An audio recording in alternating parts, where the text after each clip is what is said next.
අපි බලමු මාර්තු මාසයේ ඉදිරි දින කීපය කොහොමද කියලා. King of Pentacles මුදල් සහ ස්ථාවරත්වය පෙන්වන කාඩ් එකක්. මුදල් පැත්තෙන් හොඳ අවස්ථාවක් හෝ ලාභයක් ලැබෙන්න ඉඩ තියෙනවා.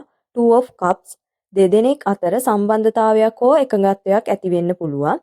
කෙනෙකු සමග හොඳ කතාබහක් හෝ සම්බන්ධතාවය ඇති වෙන්න පුළුවන්. The Star බලාපොරොත්තුව සහ සුවය පෙන්වන කාඩ් එකක්. කලින් තිබූ කනස්සල්ල හෝ සිත් වේදනාව ටිකෙන් ටික අඩු වෙලා හිතට සංසුන් හැඟීමක් ලැබෙන්න පුළුවන්. Wheel of Fortune වාසනාව සහ වෙනස්කම් පෙන්වන කාඩ් එකක්. ඔබගේ ජීවිතයේ කාරණා කිහිපයක් හොඳ පැත්තට හැරෙන්න පුළුවන්. බලාපොරොත්තු නොවූ අවස්ථාවක් ලැබෙන්න පුළුවන්. The Lovers සම්බන්ධතා පැත්තට වැදගත් කාඩ් එකක් මේක. කෙනෙකු සමග තිබූ සිතුවිලි හෝ ආදර හැඟීම් නැවත මතුවෙන්න පුළුවන්. කතාබහක් හෝ සම්බන්ධතාවයක වෙනසක් ඇති වෙන්න පුළුවන්. The Fool අලුත් ආරම්භයක් පෙන්වන කාඩ් එකක්.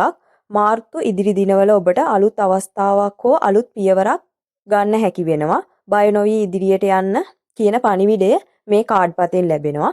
මං හිතනවා ඔයාලට මේ රීඩින් එක රෙසිනේට් වෙන්න ඇති කියලා. ලයික් කරන්න, කමෙන්ට් කරන්න. ඔබට සුබ දවසක් වේවා.